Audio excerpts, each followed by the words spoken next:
Charging ফ্যানের যদি charger নষ্ট হয়ে যায় তো এইগুলি আপনি ফেলাইবেন না। এটার মাঝে একটা সিম্পল প্রবলেম, মামুলি প্রবলেম দেখা যায় প্রায় চার্জারের মাঝে, যে প্রবলেমের কারণে এই চার্জার বন্ধ হয়ে যায়, আমরা ফেলাই দিই আর নয়া লই গিয়া।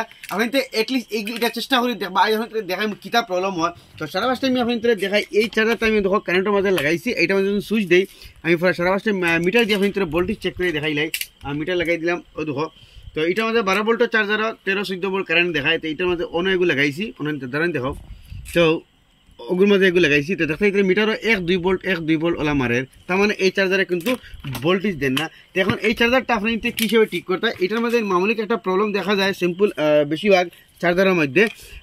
আমি চার্জারটা খুলিলে, চার্জার খুলতে হলে এই গ্যাপ আছে না, এই গ্যাপের মধ্যে আপনি তোলা স্ক্রুড্রাইভার হারাইবা ওলা মারবা, ও তো সৈনিক খুলে গেছে। এর বাদে ও সাইড দিয়ে আবার ওলা স্ক্রুড্রাইভার হারাইবা ওলা মারবা, ও চার্জার আপনি তো খুলে দেবা। এটার মধ্যে অলরেডি কেটে দেখার ও দেখতে হইতে রেজিস্ট্যান্স হয়নি।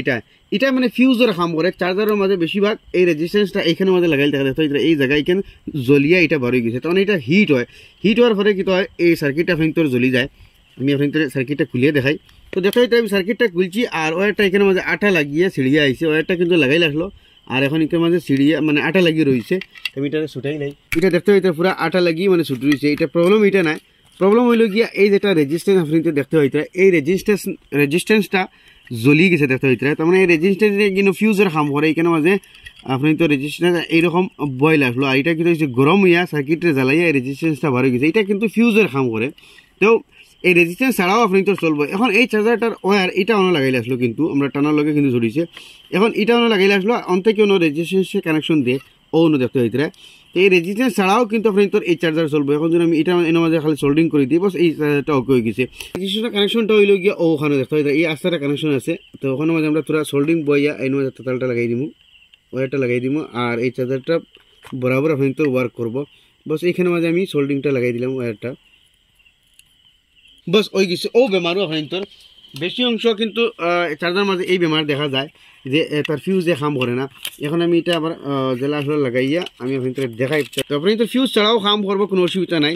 কয়টা চার্জারের মাঝে আর ফিউজ থাকে, বেশি অংশ তো চার্জার মাঝে ফিউজ থাকেও না। তো এটা আমি ওই হিসাবে লাগাই আপনার দেখাই যে এটা যদি আমি সুইচ দিই এদিকে এই চার্জার মাঝে বাতি চলবো। এখন এই চার্জারের ভোল্টেজটা আমি আপনার চেক করে দেখাই। আমি মাল্টিমিটার লাগাই দিলাম, ঠিক ও ফিনোর বডির মাঝে 1 ওয়ার লাগাইমু আর 1 ওয়ার ভিতরে লাগাইমু। তো হো দেখো আপনি তোর ভোল্টেজ দেখার 7.5 ভোল্ট, এটা 6 ভোল্টের একটা চার্জার দেখতে হইতে 7.5 ভোল্ট 7.5 ধরেন দেখাও 7.53 দেখায়, তার মানে 7.5 ভোল্টের। মানে এটা একটা 6 ভোল্ট চার্জার দেখতে হইলে আপনি তো সামনে এই চার্জারের যেটা প্রবলেম আছে, সিম্পল একটা প্রবলেম আসলো। এখন আবার এইটাতে আমরা যে হিসেবে খুলেছিলাম ওই হিসেবে লাগাই দিলামু, বস ও প্রবলেমও। তো এটলিস্ট চার্জার আপনি ফেলাইবার আগে ইয়া নয়া চার্জার কিনবার আগে এই জিনিসটা করিয়া দেখবা। তো এটা হইল কি একটা 7.5 ভোল্টের চার্জার, এখানে মধ্যে লেখা আছে দেখতে হইতে আউটপুট 7.5 ভোল্ট, ওই হিসেবে আমরা মিটারে দেখাইছে। তো দেখতে পারলে আপনি তো সামনে এই চার্জারটা 1-2 টিক করিলাম। বেশি অংশ চার্জারের কিন্তু তার একটা ফিউজ থাকে, যেটা ফিউজ আপনাকে এইরকম রেজিস্ট্যান্সটা দেওয়া থাকে।